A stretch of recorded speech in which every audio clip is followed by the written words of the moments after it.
The massive Vorthek warship hung in space like a dark mountain floating among the stars. Admiral Kexmore stood on the bridge watching the final moments of what he believed was humanity's last stand. The battle had raged for 3 days and nights across the Kepler system. Human ships scattered in all directions, now like frightened birds fleeing from a storm. "Sir, the human fleet is breaking apart," reported his tactical officer Velton. "They are running away from us in complete panic. Our sensors show their formations have totally collapsed." Kexmore nodded slowly, but something felt wrong to him. The humans had fought much better than anyone expected. Their ships moved in ways that seemed impossible. Their weapons hit targets they should not have been able to reach. For a species that was supposed to be primitive, they had put up quite a fight. "How many human ships did we face in this battle?" asked the admiral as he watched the fleeing vessels disappear into hyperspace. 800 combat ships of various sizes, sir," replied Velton. "Much smaller than we thought they would be based on our intelligence reports." The admiral frowned at this news.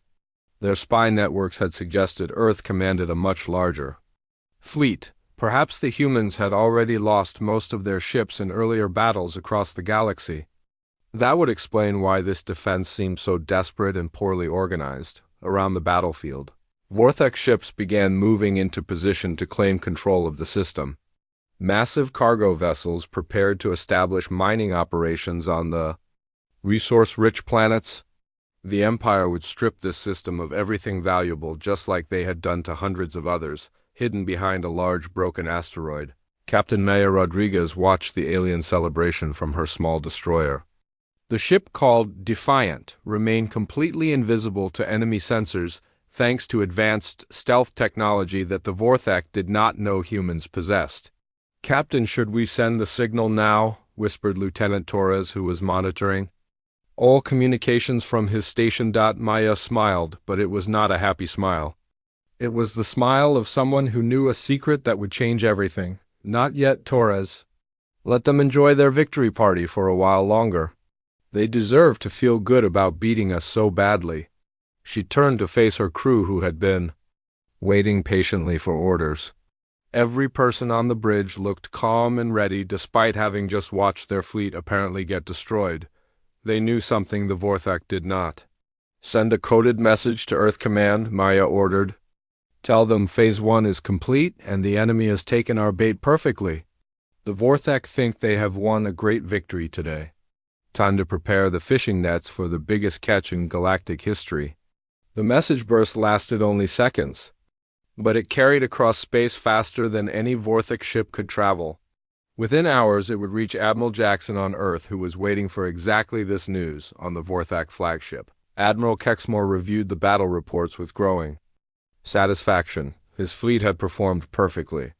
Losses were minimal, with only 12% of his ships taking any damage at all. The humans had been completely outmatched despite fighting harder than expected. "Sir, we are receiving victory reports from fleets across the galaxy," announced Communications Officer Dexiar. "Human resistance is collapsing everywhere.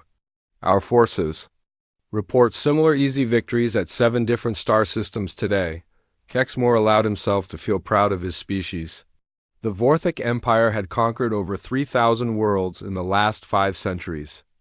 Adding humanity to their collection had seemed like it might be difficult based on early intelligence reports, but now it appeared humans were just another weak species that talked bigger than they could fight.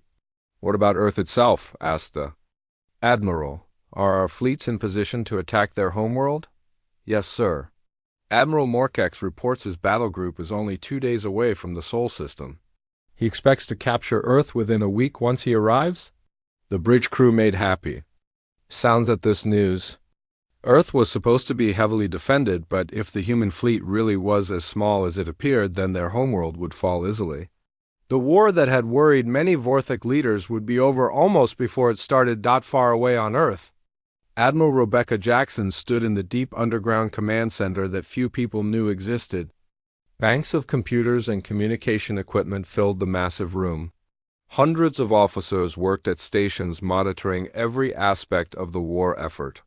"Admiral, the message from Captain Rodriguez has arrived," reported Colonel Davis as he handed her decoded transmission. Operation Phantom Fleet worked exactly as planned. The Vorthak completely believed they destroyed our main defensive force. Jackson read the brief report and nodded with satisfaction. Years of careful planning were finally paying off. The Vorthak had seen exactly what humanity wanted them to see and nothing more. "How many ships did we actually lose at Kepler?" she asked. "None, Admiral. Every ship that appeared to be destroyed was actually just disabled. Recovery teams are already pulling our people out of those vessels. The Vorthak never learned that our escape pods are invisible to their sensors." Jackson smiled at the news. 800 ships had seemed to die today, but in reality not a single human had been killed. The Vorthak thought they had won a great victory, but they had actually just walked into the most elaborate trap in military history. "Status report on the real fleet," she ordered. "All 15,000 ships are in position, Admiral. Every major Vorthak base is surrounded, but they do not know it yet. Our cloaking technology is working perfectly. The enemy has no idea what is about to happen to them." Jackson looked at the massive holographic display that showed the entire galaxy. Green dots marked human fleet positions, while red dots showed Vorthak forces.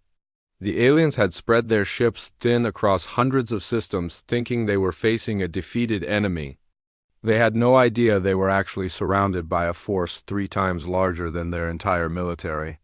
"How long until we are ready for Phase 2? Asked Jackson. 72 hours, Admiral. Every fleet commander is waiting for your signal to begin simultaneous attacks across all Vorthak territory." Jackson nodded and turned back to watch the display. The Vorthak Empire thought they had just won the war, but they had actually lost it today. They simply did not know it yet. Back in the Kepler system, Captain Maya Rodriguez watched the last Vorthak ships move into their new positions. The aliens were acting exactly as human strategists had predicted. They were setting up permanent bases and bringing in civilian ships to begin stripping the system of resources. "Captain, we are detecting massive Vorthak reinforcements arriving in the system," reported her sensor operator. "Looks like they are planning to make this place a major stronghold." Maya laughed quietly. "Perfect. The more ships they bring here, the more we will capture when the time comes. Send another message to command. Tell them the Vorthak are taking the bait even better than we hoped." She looked out at the stars where Vorthak ships moved in formation. Believing they owned this space now? In 3 days, those same ships would be surrounded by human forces they never saw coming. The greatest military deception in galactic history was about to reach its shocking conclusion. The Vorthak had won today's battle, but they had just lost the war without knowing it. 3 weeks after the great victory at Kepler, the mood in Vorthak High Command was not as happy as it should have been. Intelligence Chief Mordock walked back and forth in front of the Supreme Council chambers, feeling more worried than he had in decades. The reports on his desk made no sense, and that scared him more than any enemy fleet could. "Honored counselors, we have a serious problem," he announced as he entered the Great Hall where the most powerful leaders of the Empire made their decisions. "The human defeat at Kepler is not what it appeared to be." Supreme Chancellor Gexfer leaned forward in his massive chair. His 4 eyes focused on the intelligence chief with growing concern. "Explain this statement carefully, Mordock. Our fleets report total victory across all fronts." Mordock activated the holographic display system and showed images from the recent battle. "Look at these ship designs. The humans use technology we have never seen before. Their weapons could hit our ships from distances that should be impossible. Their tactics were too advanced for a species we believed was primitive." Counselor Nex Ara made a dismissive sound with her breathing vents. "You suggest the humans deliberately lost 800 ships just to trick us. No intelligent species would waste so many resources for such a foolish plan." But Mordock had spent his entire career studying how different alien species thought and fought. Something about the human behavior pattern worried him deeply. What if those 800 ships were not wasted but invested? What if the humans wanted to lose that battle so they could learn how we fight? Admiral Kexmore appeared on the main communication screen from his flagship. Intelligence Chief, your theories are interesting, but facts are facts. We destroyed their fleet completely. The humans are finished as a military threat. Mordek pulled up shipping records and production reports that his spy networks had gathered over the past year. Then explained this data, Admiral. 3 months ago, human industrial output suggested they had built at least 12,000 combat ships. In all our battles combined, we have only accounted for 2,000 human vessels. The council chamber became very quiet as the leaders realized what this meant. If the humans really had 12,000 ships, then where were the other 10,000? No species could hide that many vessels without leaving some trace that Vortex sensors could detect. Perhaps their industrial reports were exaggerated, suggested Councillor Vexmar. Many species inflate their military capabilities to frighten potential enemies. Mordek shook his head slowly. Our intelligence networks are the best in the galaxy. These numbers came from multiple independent sources, including human military communications we intercepted. The data is accurate. On Earth, Admiral Rebecca. Jackson reviewed the same information from a completely different perspective. The war room, buried deep under the Colorado mountains, buzzed with constant activity as her staff coordinated the largest military operation in human history. Thousands of officers worked around the clock to manage fleets spread across half the galaxy. Admiral Operation Phantom Fleet continues to exceed all expectations, reported Colonel Davis as he updated the main tactical display. Vorthak forces are repositioning exactly as our strategists predicted. They believe Earth is defenseless and are pulling ships from defensive positions to join attack fleets. Jackson nodded with satisfaction. Excellent news, Colonel. How long until our real fleets are in final attack positions? 48 hours, Admiral. Every major Vorthak base will be completely surrounded simultaneously. Their scattered forces will have no way to coordinate a defense or escape. Jackson studied the massive holographic map that showed the entire galactic battlefield. Human fleets marked in blue were moving into position around red dots that represented Vorthak strongholds. The aliens had no idea they were being hunted by an enemy they thought was already defeated. What about their intelligence networks? Asked Jackson. Are they starting to suspect anything? Some of their analysts are asking questions, Admiral, but their high command is not listening. Victory disease has made them overconfident. They see what they want to see instead of what is really happening. Back on the Vorthak homeworld intelligence, Chief Morda continued trying to convince his leaders that something was very wrong. He had been studying human behavior patterns for weeks, and every piece of data pointed to the same impossible conclusion. Supreme Chancellor, I request permission to conduct deep reconnaissance of human space, he said formally. We need to determine where their remaining ships are hiding before we commit more forces to offensive operations. Chancellor Gexfer considered this request while other council members argued among themselves. Finally, he raised one hand for silence. Intelligence Chief, your concerns are noted, but Admiral Kexmore has assured us that human resistance is broken. We will not waste resources chasing shadows when victory is within our grasp. Morduck felt frustrated but knew better than to argue further with the Supreme Council. He bowed respectfully and left the chamber to return to his office. There he stared at reports that made less sense every day he studied them. The humans had fought too well at Kepler. Their retreat had been too organized. Most disturbing of all, their ships had used weapons and defensive systems that were decades ahead of what Vorthak intelligence believed humans possessed. Either their spy networks had failed completely, or the humans had been hiding their real capabilities for years. Proxima Centauri Commander Zelther was having similar doubts as he reviewed security reports from his garrison. Lieutenant Kivlon, these readings from our deep space sensors are very strange. Are you certain all equipment is functioning correctly? Kivlin checked his instruments again before answering. Yes, sir, all systems show normal operation. But I agree the readings are unusual. There seems to be some kind of interference at the edge of our sensor range. Zelther frowned as he studied the data. For 3 days, their sensors had detected what might be ships moving in the outer system, but every time they tried to get a clear reading, the contacts disappeared. It was probably just sensor ghosts caused by radiation from the local star, but something about the pattern bothered him. "Double our patrol schedules," he ordered. "If there is something out there, I want to know what it is before it becomes a problem."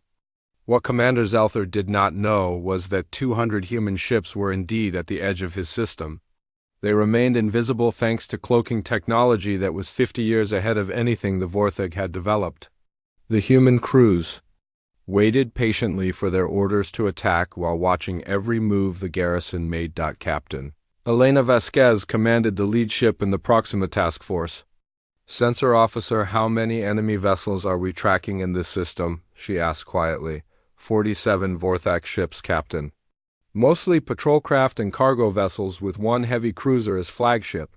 They have no idea we are here." Elena smiled grimly. "Perfect. When the time comes, this will be over in minutes. Continue monitoring their communications and movement patterns. Command wants detailed intelligence on their defensive capabilities." Similar conversations were happening at dozens of star systems across Vorthak space. Human fleets lurked just outside sensor range, watching and waiting for the signal to begin the largest coordinated attack in galactic history. The aliens went about their daily routines completely unaware that death waited just beyond their ability to see it. On Earth, Admiral Jackson received the final positioning reports from her fleet commanders. Every piece was now in place for the most ambitious military operation ever attempted. 15,000 ships were ready to strike simultaneously at targets spread across half the galaxy. "Admiral, all fleets report ready for Phase 2, announced Colonel Davis. "We have complete tactical superiority at every target location." Jackson nodded and looked around the command center at the hundreds of officers who had worked so hard to make this moment possible. "Send the message to all fleet commanders. In exactly 24 hours we show the Vorthak Empire what humanity is really capable of accomplishing." The first sign that something was terribly wrong came at exactly 0800 Galactic Standard Time. Commander Zelther was drinking his morning nutrition supplement when every alarm in the Proxima Centauri base began screaming at once. His communication. Officer Kivlin turned pale as he stared at his sensor displays. "Commander, we have massive energy signatures appearing at the system edge," he reported in a shaking voice. "Multiple contacts bearing 27 Mark 6, and they are big, sir, very big." Zelther rushed to the main tactical display and felt his blood turn cold. Dozens of ships were materializing out of empty space like ghosts becoming solid. These were not the sleek destroyers and cruisers they had fought at Kepler. These were enormous vessels, easily 3 times the size of the largest Vorthik battleship. "How many contacts?" he whispered, afraid to hear the answer. "Still counting, sir. Current total is 96 capital ships and approximately 400 escort vessels. All contacts are human design, but much larger than anything we have seen before." Zelther's hands shook as he opened an emergency channel to Imperial Fleet Command. "This is Proxima Base to High Command. We have a critical situation. Request immediate assistance." Similar panic-filled transmissions flooded Vorthak communication networks across the galaxy. At the Rigel mining colony, over 200 human ships had appeared from nowhere. At the Altair shipyards, 300 more enemy vessels surrounded the facility. The pattern was identical everywhere, massive fleets materializing from empty space around every major Vorthak installation. In the Imperial War Room on the Vorthak homeworld, Supreme Chancellor Gexver stared at the tactical display in complete horror. Red warning lights blinked across the entire galactic map as reports of human attacks came in from hundreds of locations simultaneously. "How many ships total?" he asked in a voice barely above a whisper. Intelligence Chief Morduk checked and rechecked his calculations before answering. "Preliminary count suggests over 15,000 vessels, Supreme Chancellor. This is 3 times our highest estimates of their entire fleet capacity." Admiral Kexmore's image flickered on the main communication screen from his flagship, which was now under attack at the Vega system. "This is impossible. We destroyed their fleet at Kepler just 3 weeks ago." "Did we?" asked Mordek with growing realization of how badly they had been deceived. Or did we destroy exactly what they wanted us to destroy while their real fleet remained hidden? The tactical display showed the true scope of the disaster. Every major Vorthek position was surrounded by human forces that had appeared without warning. The Empire's fleets were scattered across hundreds of systems, believing they were facing a defeated enemy.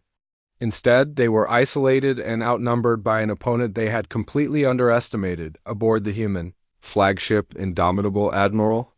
Rebecca Jackson watched her own tactical display with deep satisfaction.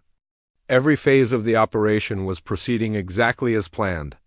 Months of careful preparation and strategic deception had led to this perfect moment. "Admiral, all fleets report ready for simultaneous attack," announced Commander Phillips from his position at the communications station.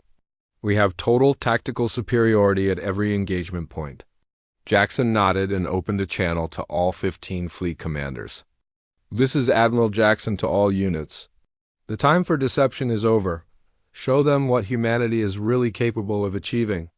At Proxima Centauri, Captain Elena Vasquez received the attack order aboard her massive dreadnought, Prometheus. The ship was twice the size of anything humans had revealed before now. Advanced weapon systems that had been hidden for decades were finally ready to demonstrate their true power. "All ships commence attack," she ordered. "Remember, we want to capture their facilities intact if possible. These bases will be useful to us once this war is finished." The human fleet moved forward with precision that amazed even their own crews. Every ship knew exactly where to go and what to do. Years of planning and simulation had prepared them for this moment, when they would finally reveal their true capabilities to a galaxy that had underestimated them. Commander Zelther watched in helpless terror as the human ships approached his base. His 47 vessels were hopelessly outmatched by an enemy force that outnumbered them 5-1. Worse yet, the human ships were using technology that seemed impossible. "Sir, the human vessels are moving through our minefield without triggering any explosions," reported Kivlon. "It appears their ships can phase through solid matter." Zelther could barely believe what his sensors were telling him. The humans had not just hidden the size of their fleet. They had hidden technology that was decades beyond anything the Vorthak possessed. How long had they been planning this deception? "All ships open fire," he ordered, knowing it was hopeless but unable to surrender without a fight. "Target their largest vessels first." Vorthak energy beams lanced out toward the approaching human fleet, but most of the shots passed harmlessly through empty space. The human ships seemed to flicker in and out of normal space, making them nearly impossible to hit with conventional weapons. When the humans returned fire, the difference in technology became terrifyingly clear. Their weapons bent around Vorthak. Shields like water flowing around rocks. Energy beams that should have traveled in straight lines curved through space to strike targets that should have been protected. "Commander, our shields are not stopping their weapons," Kivlon reported in panic. "They are hitting us with energy types we do not understand." Within minutes, the battle was over. Every Vorthak ship in the system was either destroyed or disabled. Commander Zelther found himself staring at human boarding parties that had somehow appeared inside his command center without using the doors. "How did you get in here?" he demanded. The human officer smiled politely. "Phase-shifting technology." "Commander, we can walk through walls when necessary. Please order your remaining crew to surrender. We prefer to take prisoners rather than kill unnecessarily." Similar scenes played out across Vorthak space as 15,000 human ships demonstrated capabilities that redefined what the galaxy thought was possible. Ships that could become invisible, move through solid matter, and repair themselves in the middle of combat overwhelmed defensive forces that had never imagined such technology existed on the Vorthak homeworld Supreme Chancellor. Gexver received defeat reports from every corner of his empire. In less than 6 hours, humanity had captured or destroyed over half of all Vorthak military installations. The war that was supposed to be nearly won had become a complete disaster. "How could we have been so wrong about their capabilities?" he asked Intelligence Chief Mordek. Mordek stared at the incoming reports with growing understanding. "Because they wanted us to be wrong. Every piece of intelligence we gathered, every battle we observed, every technological assessment we made was exactly what they wanted us to believe. They have been playing us for fools. Admiral Kexmore's transmission cut through static as his ship fought a hopeless battle at Vega. Supreme Chancellor, the humans are not using the same technology they showed us at Kepler. These ships are completely different. It is like they have advanced by centuries in just 3 weeks. No, Admiral, replied Mordek with bitter realization. They were always this advanced. We only saw what they chose to show us. The humans have been preparing for this war much longer than we realized. The tactical display showed red warning signals spreading across the entire Vorthek Empire like a plague.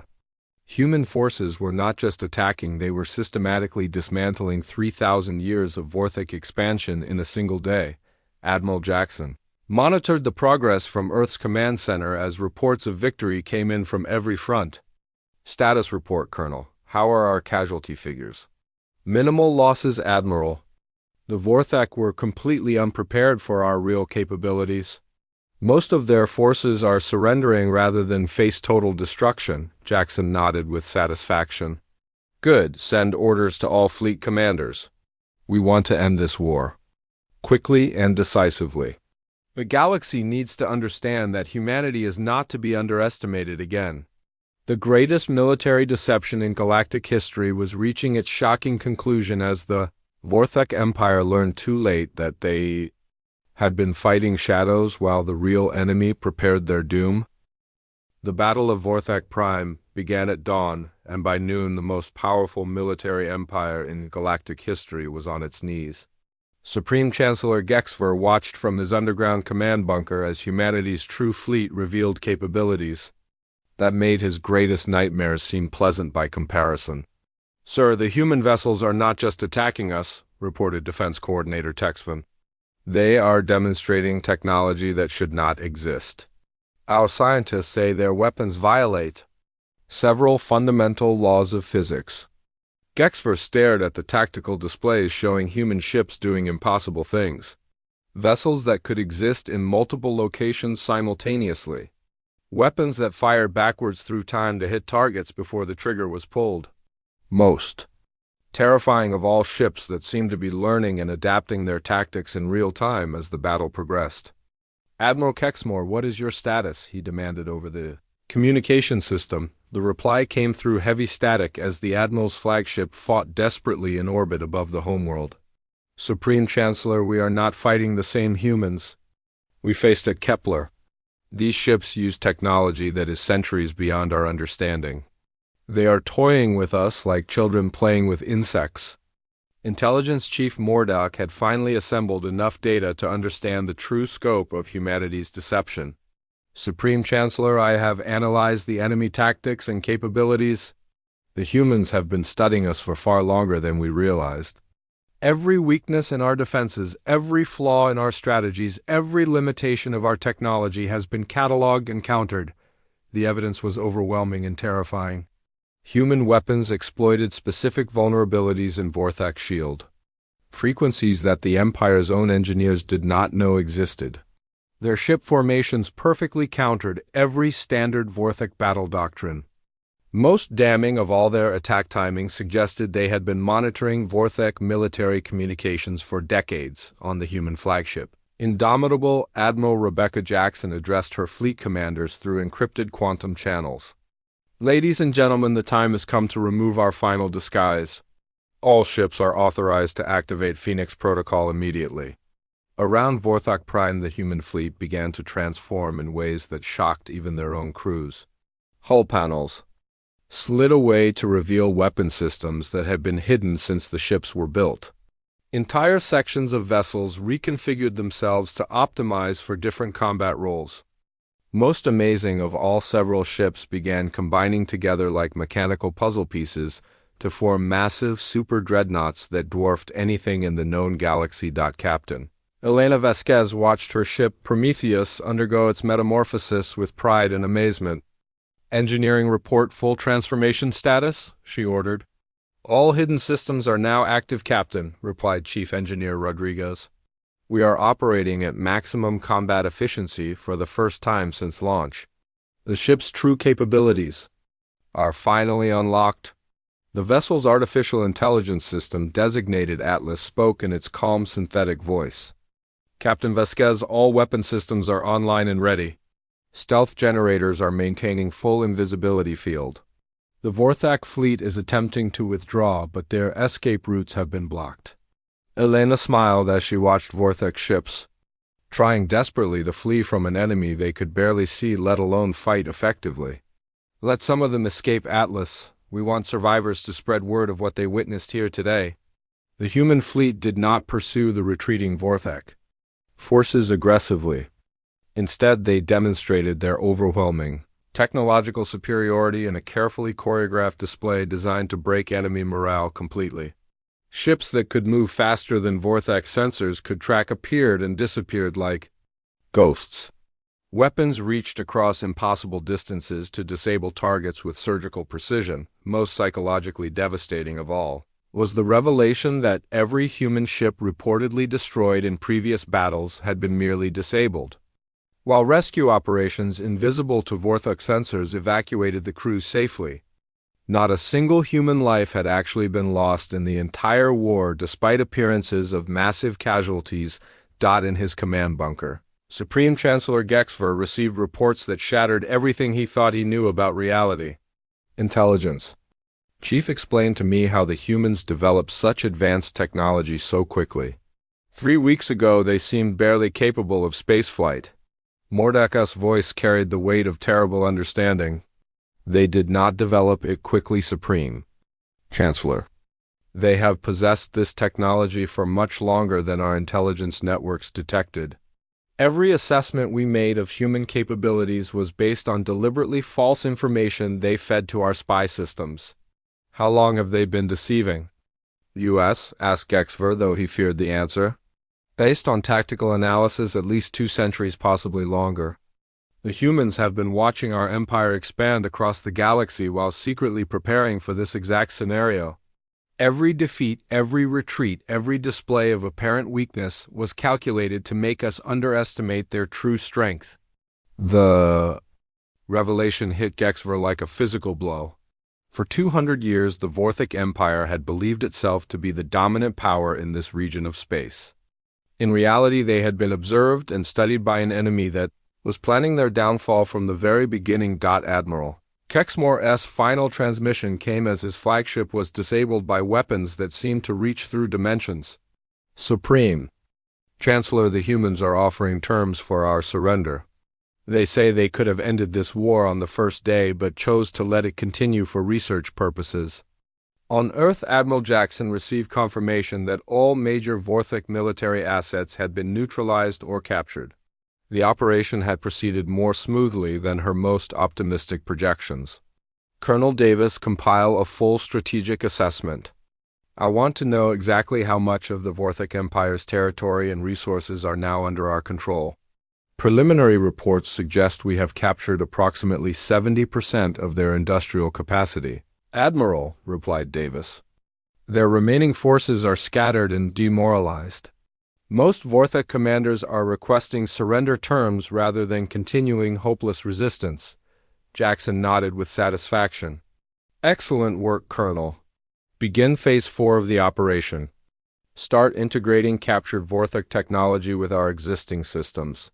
Their antimatter production methods will be useful for expanding our fleet even further. The truth that terrified Vorthak leadership was that humanity viewed this war not as a struggle for survival, but as a field test for new military technologies. Every battle had been an experiment designed to evaluate human weapons and tactics against a major galactic power. The Vorthak Empire had unknowingly served as a testing ground for capabilities they never suspected existed. Captain Maya Rodriguez aboard the Defiant monitored Vorthak communication channels as news of their defeat spread across the galaxy. Communications officer, what are the enemy broadcasts saying about our capabilities? They are calling us demons and ghosts, Captain, replied Lieutenant Torres. Many Vorthak commanders believe we are using supernatural powers rather than advanced technology. Their scientific understanding cannot explain what they have witnessed. Maya laughed quietly. Perfect. Fear of the unknown is often more effective than fear of superior firepower. Let them think we are beyond their comprehension. The psychological impact of humanity's revelation was spreading throughout Vorthok space as surviving military units struggled to make sense of their impossible defeat. An empire that had conquered 3,000 worlds in 5 centuries had been crushed in a single day by an enemy they thought was primitive and weak. Intelligence Chief Morduk compiled his final report for the Supreme Council with hands that shook from exhaustion and shock.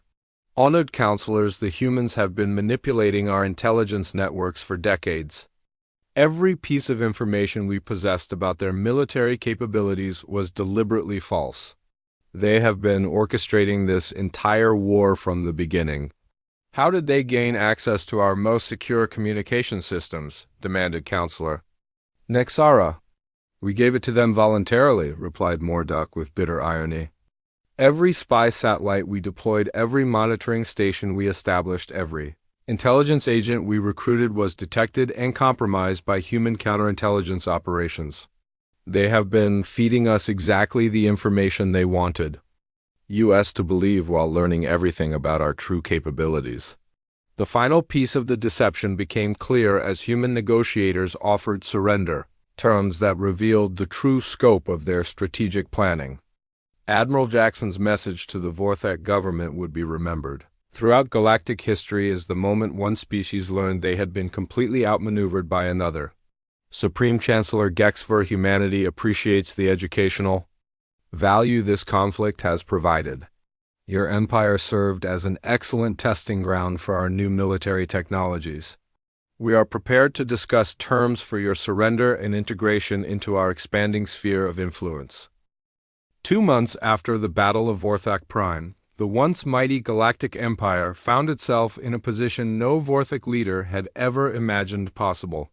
Supreme Chancellor Gexver sat across from Admiral Rebecca Jackson in the neutral space station. That had been hastily constructed for peace negotiations. The human admiral looked remarkably calm for someone who had just overthrown the established order of half the galaxy. We made a terrible mistake when we underestimated your species, admitted Gexver as he studied the human leader who had orchestrated his empire's defeat. The question that haunts me is how badly we miscalculated your true capabilities. Jackson smiled with what might have been sympathy or amusement. Chancellor, what you encountered at Kepler was our training fleet conducting a live exercise. What you faced at Vorthok Prime was our expeditionary force testing new weapon systems. Our actual military reserves have never been revealed to any alien species. How extensive are your real forces? Asked the Chancellor, though he feared learning the answer. Let me put it this way, replied Jackson. The 15,000 ships that defeated your empire represent approximately 12% of humanity's total combat strength. We have been building and preparing for much longer than your intelligence networks detected. The revelation struck Gexver like a physical blow. If the humans had over 100,000 warships hidden somewhere, then they possessed military power that dwarfed every other known civilization combined. No wonder they had seemed so confident throughout the peace negotiations. How long have you been watching our empire? He asked. Jackson leaned back in her chair and considered how much truth to reveal. We have been monitoring Vorthok expansion for 314 years, Chancellor. Ever since your first scout ships entered our solar system and decided we were not worth conquering immediately. 3 centuries, whispered Gexver. You had been preparing for this war for 3 centuries. Did you really think we would waste that time? Asked Jackson. Your scouts made detailed scans of Earth and our technology level, then filed reports, dismissing us as a primitive species that could be conquered easily at some future date. What they did not realize was that we detected their presence and began planning for the inevitable conflict. The scope of humanity's deception was becoming clear to the former Supreme Chancellor. Every decision the Vorthok Empire had made regarding humans had been based on deliberately false information fed to them by their intended victims. The species they thought was weak and primitive had actually been the puppet masters controlling events from the shadows. In the Vorthek military headquarters. On their homeworld, the remaining leadership struggled to understand their new reality. Intelligence Chief Mordek presented his final analysis to commanders, who still could not accept what had happened to their empire. "The humans have been playing a game we did not even know existed," he reported to the shattered command structure. "Every engagement, every tactical decision, every piece of intelligence we gathered was exactly what they wanted us to know. They have been teaching us how to defeat ourselves for decades." General Caxter, who had commanded Vorthek ground forces, shook his head in denial. How could a single species orchestrate such an elaborate deception across multiple centuries? The logistics alone should have been impossible. Mordek displayed evidence that painted a picture of humanity's true capabilities. Because they are not a single species anymore, General. Our latest intelligence suggests humans have been genetically and technologically enhancing themselves for over 200 years. The beings we fought were as far beyond baseline humanity as we are beyond primitive animals. The final twist in humanity's revelation came when Admiral Jackson explained the true scope of their deception to the Vorthek delegation. Your intelligence networks, your spy satellites, your deep space monitoring stations, we have been controlling them for decades. Every report about human capabilities, every assessment of our technology, every strategic analysis was written by our people and fed to your systems. Chancellor Gexfer felt his understanding of reality crumble completely. You are saying that our entire intelligence apparatus was compromised. Not compromised, Chancellor. Created. We built most of your spy networks from the ground up and staffed them with our own agents. When you thought you were gathering intelligence about humanity, you were actually reading reports we wrote specifically for you. The revelation explained everything that had puzzled Vorthok analysts about human behavior. Why humans had never sought to join the Empire despite being apparently weak. Why they had remained isolated while other species either submitted or were conquered. Why their technology always seemed slightly behind Vorthek capabilities but never quite primitive enough to ignore completely. We needed you to see us as a threat worth eventually conquering but not worth immediate attention, explained Jackson. Too weak and you would have ignored us completely. Too strong and you would have attacked before we were ready. We spent centuries fine-tuning your perception of our capabilities. On Earth, the true scope of humanity's transformation was finally being revealed to their own people. President Chun addressed the global population from the United Earth Government. Headquarters in Geneva. Citizens of Earth, the war with the Vorthek Empire has concluded successfully. However, there are things about our species and our capabilities that have been classified until now. The revelations that followed shocked humanity almost as much as they had terrified the Vorthek. For over 2 centuries, a secret global government had been preparing for alien contact while gradually enhancing human genetics, technology, and military capabilities. The average citizen had no idea their species had become something far beyond baseline humanity. The humans you see around you every day represent the public face of our species, explained President Chun. But those who serve in our deep space fleets and advanced research facilities have been enhanced far beyond normal human limitations. We are no longer a single species, but a civilization of multiple related variants, each designed for specific purposes. Captain Elena Vasquez was one of the enhanced humans who had fought in the war against the Vorthek. Her genetic modifications allowed her to interface directly with ship computers and process tactical information at superhuman speeds. We are still human at our core, she explained to confused citizens. But we have become the version of humanity needed to survive in a hostile galaxy. The space stations where peace negotiations continued revealed more shocking truths about humanity's hidden capabilities. The facility itself was built using technology that made Vorthek engineering look primitive by comparison. Materials that could repair themselves. Energy systems that violated known laws of physics. Most impressive of all, artificial gravity that worked without any visible generators. How did you develop such advanced technology while appearing primitive to our sensors? Asked Chancellor Gexfer. Admiral Jackson gestured toward the walls around them. Most of our real technology exists in dimensions your sensors cannot detect. We learned long ago that the best way to hide something is to place it where your enemies cannot even look for it. The implications were staggering. Humanity had been building an advanced civilization in parallel dimensions while maintaining the appearance of a normal species in regular space. Their ships' weapons and even their people could shift between different levels of reality as needed.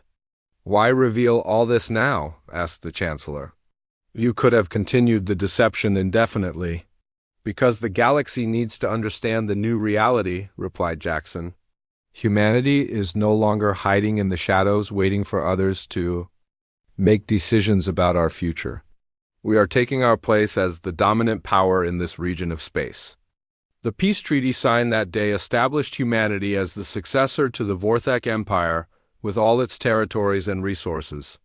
But more importantly, it announced to every species in the galaxy that humans were no longer the primitive newcomers. They had appeared to be Admiral Jackson's final words to the Vorthek delegation, would echo through galactic history as the moment one era ended and another began. The universe is vast and full of wonders, Chancellor. But perhaps the greatest wonder is that you never asked the most important question about our species. What question? Asked Gexfer. If humans are so primitive, why were we the only species that never sought to join your empire? Replied Jackson, with a smile that promised interesting times ahead. The answer, as you now know, is simple. Why join an empire when you can inherit it? The new galactic order had begun with humanity at its center, and the age of Vorthek dominance was officially over.